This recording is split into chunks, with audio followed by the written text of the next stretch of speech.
Hey everybody, it's Jason Cruz here once again with the interview, and it's a special edition because it's October 24th. And guess what? It's the beginning of NBA season. Happy NBA season. And I'm here with an old friend of ours. It is a New York Times best-selling author, from what I recall. Basketball, a love story, but we all know him from Pacific Rims, Beer Man's ballin' in flip-flops. It's Rafe Bartholomew. Rafe, thank you so much for coming back on my little show. How you doing? For sure, Jason. Thank you. I'm always happy to do it, and thank you for doing your best with that subtitle of Pacific Rims, man. It has been something I wanted to. I mean, I like it, but I also part of me is like, I wish I could have just gotten rid of it, and freed everyone from that burden. Oh, that's okay. Beerman, ballin' in flip flops, and the Philippines' unlikely affair with basketball. I always love that. No, I do love that title simply because I used to play with some friends from the Phil. I mean, they were from the Philippines, but we used to play, and they used to play in flip flops all the time. Yeah. I mean, it was just, and you never turned an ankle either. It was just so weird. But anyway, let's catch up a little bit with you. You're now in Detroit. Tell us a little bit about what you've been doing since we last talked to you. I am an editor at Texas Monthly Editor. Magazine now. Um, and I imagine I've been working there for 3 years now. I think I'm at the point where I may start doing some writing. For a long time, I don't even think it should be called imposter syndrome, but just, being a straight up imposter as someone who could write for a Texas a publication with such a strong regional identity as Texas Monthly, which is really one of like the strongest and most beloved regional magazines in the country. I mean, they win awards for that every year. It's a so it, and it's very cool to work there. But the fact remains that I am not Texan. I'm not living in Texas. They but what I would I wound up working there because they wanted to do more sports. And I was, coming off of working at the Athletic and working at a affiliate marketing job with in the professional, the online gambling industry. They were Okay. starting to do some of those, basically content farming is what I like to think of it. And Texas Monthly came up and they were interested in doing more sports, and I had worked with some of the editors who were already there, and they hired me to run their sports vertical and help out with feature editing, and it's great. They're one of the few glossy magazines out there that still publishes fantastic long form writing. It's sort of becoming a niche product, but they still do it so well. Yeah, and so I mean, yeah. For those that just recall, you were working for the Athletic. You worked for way back in the day, Grantland at ESPN. Boxing was your thing. So, do you still keep up with boxing? Do you still talk to Brian Campbell, or you just send him the hate DMs through another burner? No, Brian and I are still, we still hang out when he passes through for Showbox and stuff, and are in touch quite frequently. Because I mean, that was really I mean, I think Brian for a long time he kept me in boxing through some of the years in between. Say, because Grantland ended in 2015, and we started a podcast there, and then he stayed at ESPN in another department because he was working, he was always in another side of the company from me.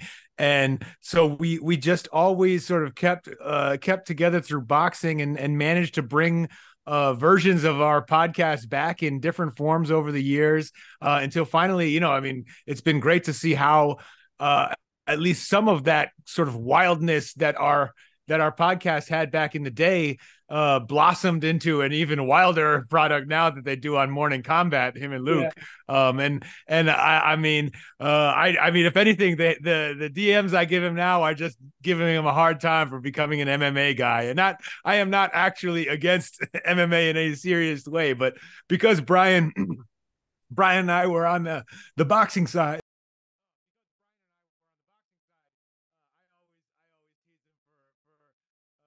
For crossing over into a more MMA centered product. Now, well, I guess since I have you on, let me ask you, Showtime. boxing is no more.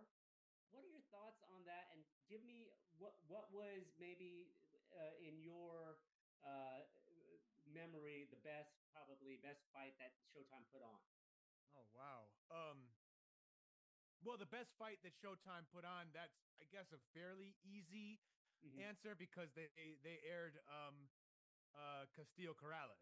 Okay, yeah, yeah, yes. Oh, that's easy. Yeah, I guess so. But that wasn't one of their there wasn't one of their big events, right? I mean, it was in Temecula. It was, people, it had a very small audience both in person and on TV when it was live, and then it became this word of mouth sensation that fight of the decade, and now uh duly known as one of the greatest of all time. I think, I mean, but in recent years, some of the more I mean, the and this is a sort of a commercial pick, but they're, Showtime having the entire Wilder Fury trilogy Right. was fantastic. I mean, that certainly breathed life into the heavyweight division here in the States. And also, and also was the culmination of Tyson Fury's whole comeback story. And he hasn't really done a whole lot other than sell himself expertly since. And I think it sounds like he will have that fight with Usyk after whatever the circus fight with Francis Ngannou happens. I mean, that does not mean I question the greatness of Tyson Fury, but he's always dancing on that line between playing the crowd for all the money that you can get out of them, and actually going out there and performing. I mean, that heavyweight trilogy produced incredible drama, three different fights that were all sort of can't miss, action and drama in different ways. And really, I think we're probably among the most successful things that Showtime did late in its run, and also that kept it, right in the center of the mainstream sports conversation. What do you think of this weekend's fight between Fury and Ngannou? Do you like these kind of celebrity crossover? I know we went big with McGregor Mayweather back in the day, and now Logan Paul and Jake Paul and whoever Paul is out there. But what do you think of this fight, Fury and Ngannou? Is this something to see or not spend the money on? Well, I mean, they're so expensive now, especially, is the other thing I tease Brian about now, that he can expense all of his boxing related pay-per-view fees and all of his subscriptions, and I cannot. So I am, he anytime he gives me a hard time for not having seen a recent fight, I'm like, look, man, if you want to pay for it, I'll watch it with you.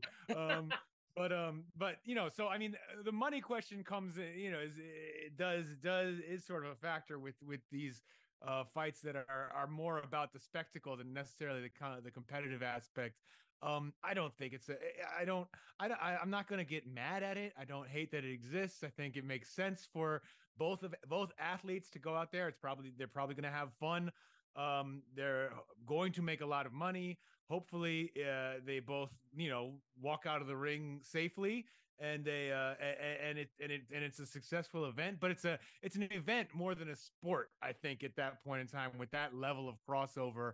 And it's still more of a fight, still more of a competition than YouTuber fights. I mean, that is just a joke to me.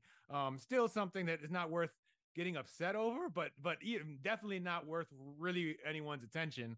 Um, but I mean, we've seen what happens over and over again when boxers and MMA fighters cross over into each other's rings. When MMA fighters box, they lose badly. When boxers go into an octagon or any other sort of MMA atmosphere, they get their asses kicked. I mean, it's almost 100%. And I don't know. I think that, Fury is the type that he probably. I don't think he's going to have it out to try and, to really, he's a showman, right? I mean, the same way that Mayweather, I think, helped McGregor, make that look like a great event. I He think we may cares. see some of that. Yeah, he carried him a bit. I think Fury can do that pretty comfortably, protect himself, use all that length. He'd never really be in that much danger of getting hit with Francis Ngannou's power and just get some rounds in, get his cardio in, and maybe go the full. What are they fighting 10 rounds? I'm not sure. Probably. Yeah, it's hard. Whatever, maybe go the distance, maybe try and force a stoppage late, but I could see it going the distance.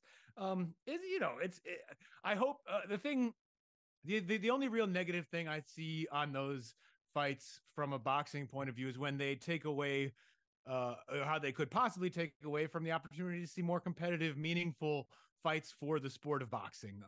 But at the same time, I'm happy for these MMA fighters who get to go make career paydays in a pretty, like, why not? Good for them. They deserve to. I believe they deserve a bigger share of the revenue that UFC produces. So it's too bad they have to come over and often kind of job out to a boxer to make back that money. But it's good to see them get some of it somehow. So let me ask you then two more boxing questions for you. Canelo, how did he look last month against Jermell Charlo? What's his? Where are we in the Canelo arc? Are we on the downside? Are we still ascending? Where are we? And then what do you think is next for him? Yeah, Canelo is, I mean, I think the conventional wisdom, and I tended to agree with it heading into the Charlo fight, was that he did seem to finally be fading a bit. We had noticed his stamina issues show up a little bit. First, I mean, they've showed up throughout his career where he can fade down the end of fights. But we saw them fade. We saw him fading even when he wasn't in what looked like super competitive fights. Like, I think the third Triple G fight, where he was in control the entire time, was the real only clear win of the trilogy for either fighter. But Triple G somehow was getting the better of it down the last 2 or 3 rounds of that fight, which he didn't look good at all throughout the rest of it. So it was interesting to see that happen. And then again, you saw Canelo, sort of look like he was trailing off a little bit against John Ryder. So there was a sense that maybe he was starting to turn the corner. Now, the Charlo performance, there was not a single glimpse of him really looking like he was back on the downside. So I don't know if that might have to do with Charlo really, really laying an egg. I mean, it's hard to it's going to be a hard one to judge. And I think we're really going to wait. It also depends on where Canelo's career goes next from here. Will he really want to fight Jermell's twin brother Jamal after that? Will there be much of an interest in it?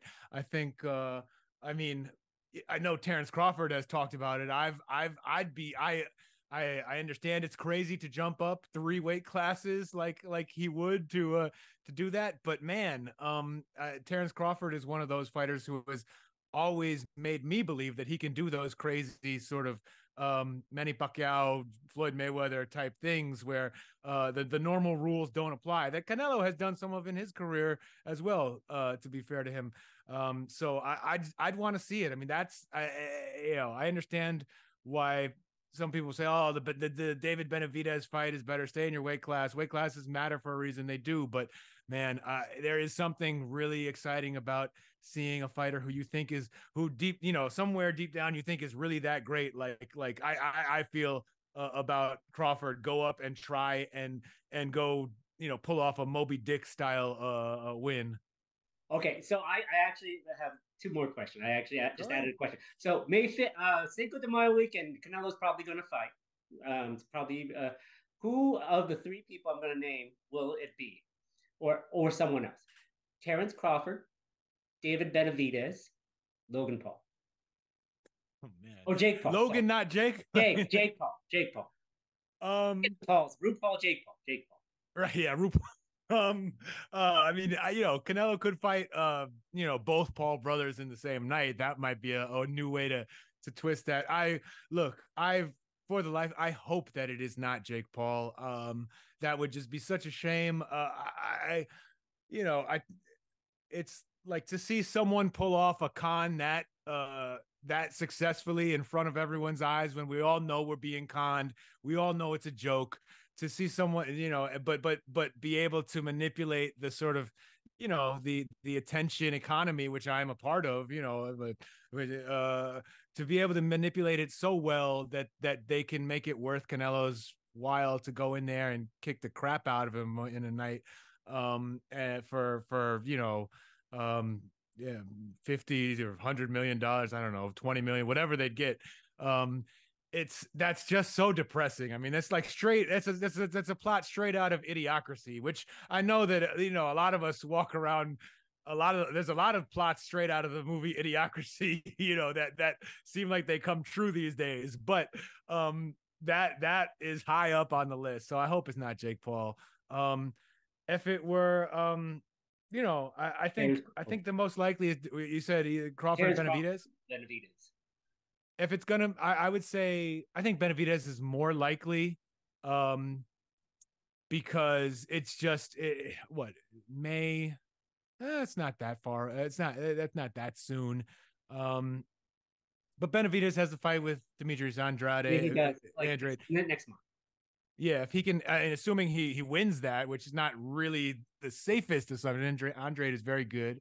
But say he beats Boo Boo, and it's, I think they might, even though I would like to see them go straight into that Crawford with it feels like the moment would be then. It's boxing. Boxing always misses the moment. Like, whenever the moment you wanted to see that fight, we're going to see it at least one fight or two fights after that point. Sometimes 5 years in the case of course, Mayweather and Pacquiao. But so just my expectations for how the way that the wheels turn slowly in boxing. I think they've been talking about Benavidez for longer. Crawford, that fight, it feels like it should happen. He's coming off this incredible win over Spence. He's not getting there. Neither fighter's getting any younger, but I imagine if it happens, it'll be a little bit after we actually wanted to see it most. Okay, so last question on boxing. Terence Crawford. I assume many people believe he's fighter of the year this year, even though he just had one night of work. What's next for him? And do you agree that he's fighter of the year?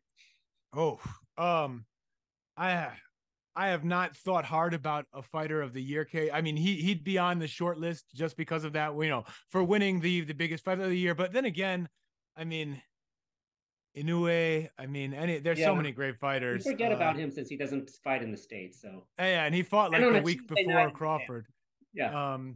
But Tim Tszyu, I guess, is another one, but yeah, he's not had like the real mark. I don't know if he's had a great year and he's been active, but I don't know if any of those would quite mean as much as either of those really big wins. Look, let's say I think Crawford will be on the short list for that. I wouldn't feel bad, even though he's only going to fight once in 2023. But in terms of what's next for him, I think it gets tricky if he cannot talk Canelo into the ring. What is really that interesting for him out there? Especially, I mean, he during the Spence fight, he was there talking trash to Jermell Charlo, right, talking about coming up to 154 pounds and taking his belt, or his belts, and then Charlo goes out and looks awful against Canelo. Looks like he doesn't want to be in the ring. Sort of really embarrasses himself, I think, in a way that I don't even think he is. I don't think boxers sometimes understand when they're on that stage, because usually, I mean, and this is unfortunate. This is an unfortunate truth about boxing. Charlo has had great performances. I mean, his first, his first fight against Brian Castano, even though it was so close. I mean, they both looked so good. Really his second one, where he won clean, was great. But the people aren't like your sports fans writ large, right? In general, have no clue what you're talking about when you say those great nights. They're only going to remember him looking like trash against Canelo. They're going to, oh, Jermell Charlo, ain't he the guy that did that? And that's going to be the end of the story. It makes it, it sort of takes the wind, even though he still has belts at 154 pounds, it takes the wind out of the idea of, Terence Crawford jumping up to fight him. Like, what's the point now? We just saw him look terrible. Even though on paper it's a very justifiable fight. The excitement is gone. It's gonna be a minute before he gets a win that can redeem that. So what does Crawford do instead? That's tough. It doesn't make any sense to fight, Jaron Ennis. People would love that. The purists would love to see like a true fight between a rising welterweight who's, maybe not quite ready to take on Terrence Crawford, but looks like, talent wise, about as good as you can ask for. But I think it's silly for us to demand that when it's just, Crawford himself he's had good minimums. I think he was making like $3 million a fight at Top Rank for all those years, but he hasn't been a star until now. And you're going to tell him now go fight a really really good fighter with no profile who's 10 years younger than you. Like that's kind of that like it. That's just it's unrealistic. So instead, I even though I said I don't think we're gonna get the Canelo fight, let me talk myself back into it because that's the fight I want to see. Would that happen in 24 in September 24? Is that something that they? I Yeah, mean, I can see it. Look, I think if I let's say it happens one cycle late, so Mexican Independence Day weekend 2024. yeah, awesome. Well, we can because UFC owns it now, so late September now. That's right. Is that with Dana White? Okay, enough of boxing. Let's get it's opening night. We got ourselves the we got ourselves another NBA season without Seattle in it, but that's my only lament in this conversation. You last time I had you on, I think it was in 2019. I had asked you Yeah. briefly who was going to win the championship, and you predicted the Milwaukee Bucks, and they did. I don't know if it was 2019 or 20, but anyway, the last time you were on, you predicted the winner. Who this season? I don't know how much. I'm sure you follow it, NBA fan, but who do you see as the front runner here, or at least your finals teams? Sure. It's tough. I mean, it really does feel like a wide open league this year. There is, the Nuggets look like they really haven't taken much of a step back. I mean, lost some important role players, but Jokic has been so good that it feels like, it feels a little blasphemous to say that to not pencil them in as one of the really serious contenders. There's that feeling that if, Golden State can figure themselves out, can get Jonathan Kuminga playing well, and really use his athleticism, just get, have a strong enough roster around Steph Curry. There's no player I believe in more in all of basketball, Jokic, you name him, I don't care, than Stephen Curry still. He is still the most frightening. I mean, well, Victor Wembanyama may change that faster than we think, but My God, um, yeah. Stephen Curry is still the most frightening thing you can see on an NBA basketball court as an opponent, because he's, you're going to have to pick him up as soon as, pick him up and guard him as if he's gonna shoot, because he can almost as soon as he steps over half court. And when you get him off the ball, he's still just as dangerous. Your entire team is freaking out as he's running around trying to figure out, just trying to, because there's just that sense of panic that if you lose him, you're dead immediately. Mm-hmm. It happens so fast, and they know how to find him. And I think that, if they can play, if they can figure out their defense, if Clay continues to sort of get, Exactly. build on that comeback season from last year where it was up and down, right? He didn't look great in the playoffs. He had months in the season where he absolutely carried them. His numbers were strong. He doesn't look like the defender he used to be. But if they figure out a way to get the most out of Klay Thompson, Draymond doesn't fuck everything up by, punching people and being a jerk. If he does what he does well, which is be probably still the best defender or team defender in basketball, um, I still could see them putting together one last run, because I think even though they're old, in 2014, or not 2014, what was it? 2022, right? Mm-hmm. That year feels like it could have been that fourth championship feels like it could have been a last dance, last hurrah type thing for them. I still believe in Curry. I think I would pick the Warriors over all these other teams because I feel like they really were a piece or two away. I don't know if they got things. I don't know if they got the piece. And I think they're betting a little bit on addition by subtraction because the chemistry became so difficult with Jordan Poole last year. Yeah. And I think that was not really necessary. We don't know what happened inside that locker room. Doesn't really seem like it was all Jordan Poole's fault, but Jordan Poole also seems like he's not as good as he believes he is. And look, professional athletes need to be confident, but Right. that's when the team has to step in and say, okay, you can go be that confident in Washington now. We're going to try and win some games. Yeah. So, well, I mean, what do you think of Chris Paul with the Warriors? Will he help? It seems like the locker room could be a powder keg, uh, with Chris Paul, Draymond, that kind of thing. But definitely, if they could put it together, they are back in that talking up there with Denver as far as the Western Conference rep. Yeah, I think the Chris Paul. I mean, the good side of of that Chris Paul gamble, I guess, is what I believe because I listened to I like the Light Years podcast a lot. Those guys down in the Bay.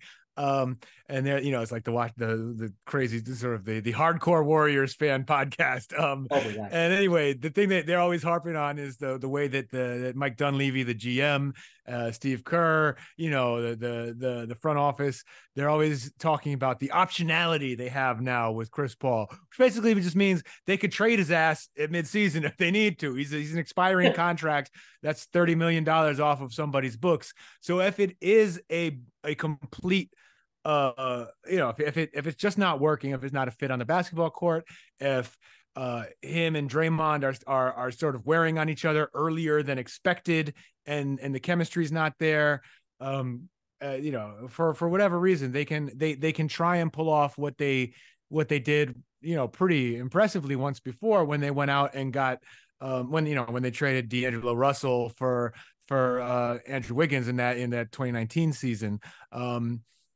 And so, we'll anyway. So, I'm optimistic for Chris Paul's fit on the basketball end. It sounds like he is, he's willing to come off the bench and sort of stagger his minutes with Curry's, which is, I think, one of the things they needed, just in terms of having getting so small. They already play small, having no size at all on the court. If we're going to be always have Chris Paul and Stephen Curry on the court together at the same time, but also in terms of like the problem with non-Curry, Golden State has always lost its non-Curry minutes, including when they had Kevin Durant. And in recent years, they've just gotten massacred in them because they don't have someone who can sort of run an NBA offense. It doesn't have to be the best version of the Warriors offense, the Stephen Curry one. It just has to be a good one. Yeah. And they haven't had that. And Chris Paul can do that. It'll look different, right? It'll probably be more. It's kind of that slow. He's going to, pound the ball. He's going to dribble the air out the ball and play slow and deliberate and get his little elbow jumpers and find, and get the ball to people. But if he's doing it against second units, it can be. I think that could be very successful. And it's also a way that through Chris Paul playing a little bit more traditional, or not traditional, but less of the Warriors' beautiful game, ball movement, always, like everyone has to read and react at the same time. With Chris Paul can play some high pick and roll kind of the offense you see a lot of NBA teams run.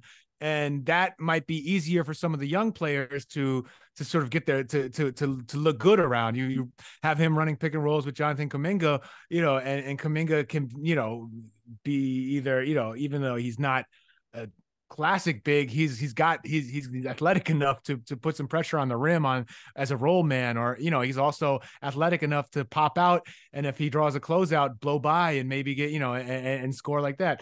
I think Chris Paul playing with some of those young guys and setting them up can really help unlock them and make them look good and help them get the most out of out of those players and make those minutes productive. So that's how I think that fit may work. I'm optimistic. I'm not. I don't. I think it could work.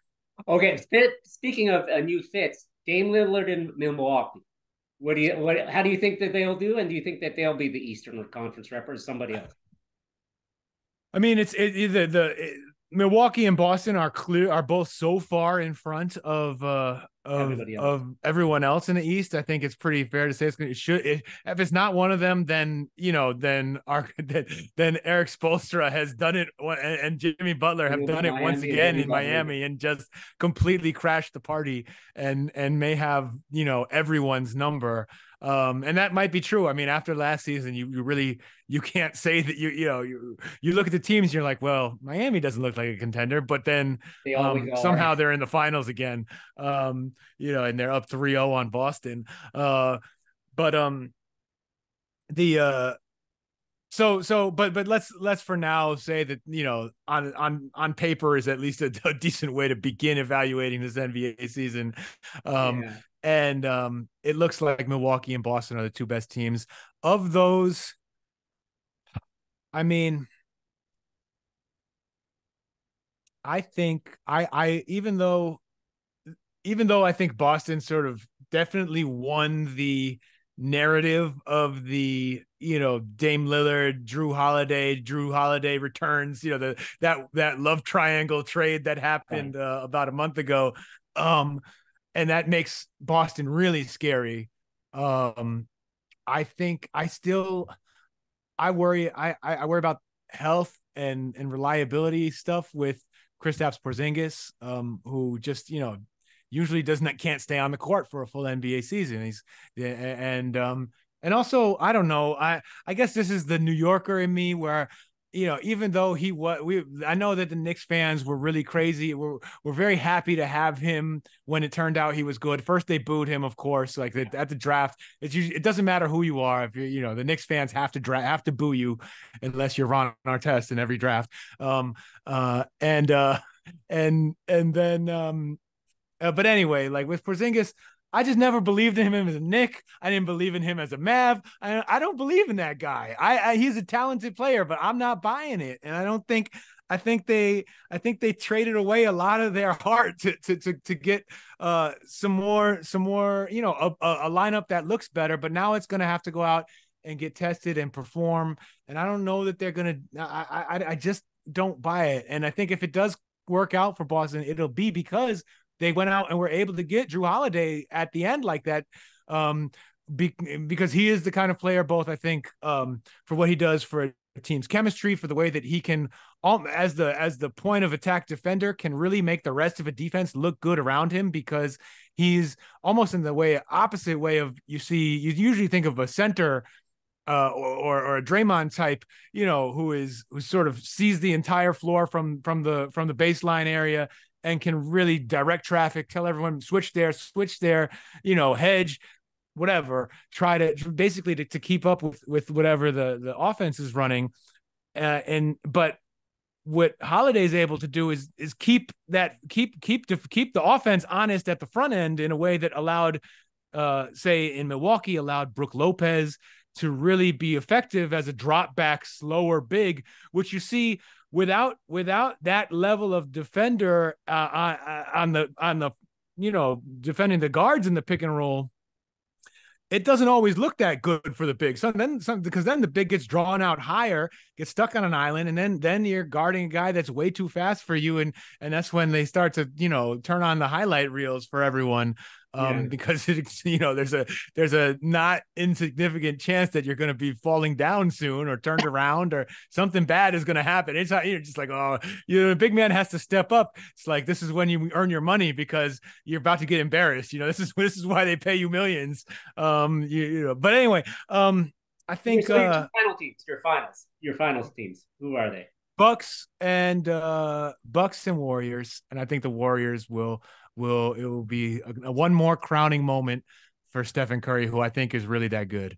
That's I have Warriors, more Warriors Celtics, even though I hate the Celtics, but so obviously I'm picking the Warriors to win it all. So anyway, MVP. Before we leave that and go talk about the Filipino national team, MVP Um, I think Jokic. again. I think that again, it's crazy, but see, it's because the MVP vote has become so it's very numbers heavy now. I think the voters feel because because the vote is 100%, is so transparent, which is a good thing, right? I mean, the Mhm. transparency is not a Yeah, no, bad it's thing. good. But I think that one of the effects of it is that every voter is get you hear the voters like on their podcast. You hear Zach Lowe talk about this process. You hear Kevin Pelton talk about his process on ESPN. You hear each voter go through, or Howard Beck, always goes through his rationale, and you hear the media side, at least you hear them go through their thought process on it, and they're so, I think, understandably worried about being called out by fans for making a bad choice or a choice that is not justifiable, that it really turns it into a numbers game. They're going to look at, win share, like advanced stats that sort of give them the best approximation of what player had the most positive impact over the course of a season. And Jokic, because he impacts the game on so many ways. He fills up the stat sheet, really just eats up numbers by being out there, because he is that great. I mean, he is a great player. I mean, we just saw him breeze through the NBA playoffs basically, and win a championship. So this is not, but he does it in a way that, he's available. He usually, it seems likely that he's going to reach that 65 game limit that the NBA put in for the postseason awards. It seems like, and as long as he's on the floor, he's going to get, I mean, 25 to 30 points, 8 to 12 assists, and, a dozen rebounds. He's a giant guy with soft hands, great vision, and great touch. And he just throws up junk and it goes in. He's got guy, and his chemistry with Aaron Gordon just keeps getting better and better to find him for assists. I think that the number, even though there will be better narratives for other players, and those players will get their moments, right? Where the national media attention turns to them throughout the season and says, "Is this the MVP? Is this finally Jason Tatum's MVP year? Look at how good the Celtics are." Wow, Giannis has unlocked an even new level of his already great career playing alongside Dame Lillard. He plays 20 minutes a game and scores 50 points. He's,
in any case, he didn't join practices until there was about 2 weeks left to go before the tournament.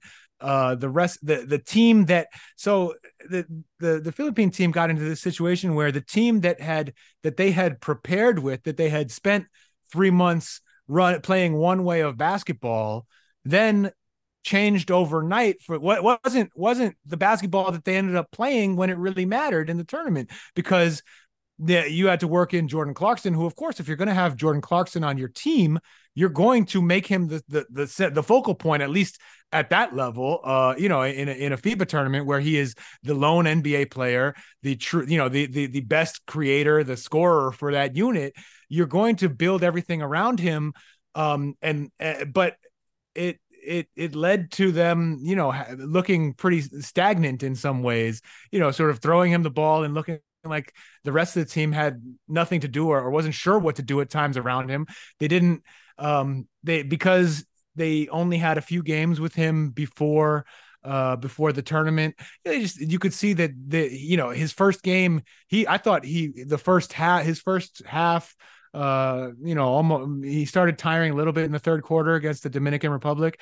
But he was magnificent in that game. He really carried them, was playing incredible. I mean, it was the vision of what was supposed to happen, where he was carrying them on offense, making incredible tough shots, going sort of head to head with Karl Anthony Towns as a scorer. But there were little things where, he also had 7 turnovers in that game. Not all his, not because he was, it was, making bad plays really, but just because the players didn't really know each other yet. Like the guys playing around him didn't know exactly where he was comfortable looking for them when he was ready to pass out of, he draws right in the defense, and he's looking to, they're in the ballpark, but they're not exactly where he's thinking they're going to be. And those inches matter at that level.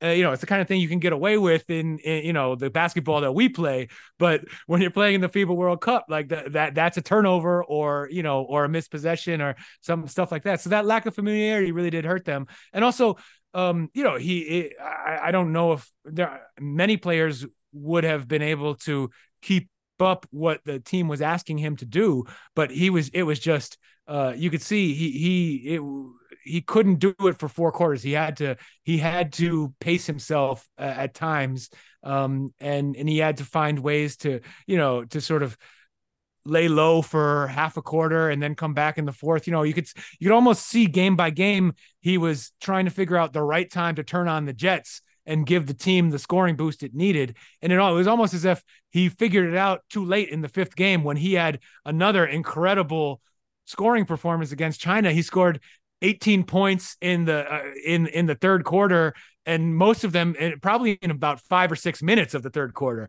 Just completely blew the game open, and was over after that. But you saw in other games where he would come out strong and then fade and then try and turn it on at the end, and it was a little too little too late. There were others where he just never got going. So you saw him also trying to figure out how to play that really, really heavy ball dominant role that was asked of him. So it was, the fans were really, really disappointed. I mean, the head coach stepped down as soon as the tournament ended. Like he literally actually stepped down, like gave his press conference, and that was the end of him as the head coach. Which was, I mean, I think I'm sure he understands that that's part of the job, right? I mean, you're the head coach, you take the blame. He did that, and that's the way it goes. But also, I'm sure there are things that he wishes he could have done differently, circumstances around him that he wishes could have worked out differently. What's incredible, I don't know if you got to catch much of this, is immediately after the FIBA World Cup, the Philippine national team, with a different roster. Not completely different, but I would say maybe 5 or 6 of the World Cup players turned around and went to the Asian Games, which were in China, and where they expected China to throw holy hell at them, because because they had just beaten China in the World Cup, and like, they thought that China was going to put them in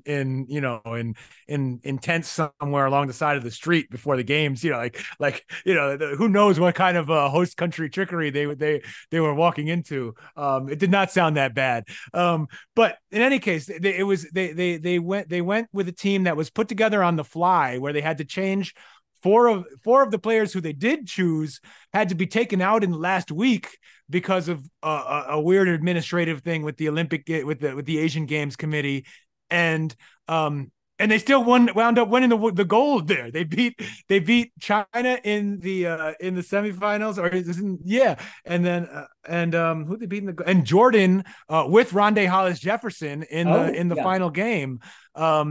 So and that really lifted people's spirits, got the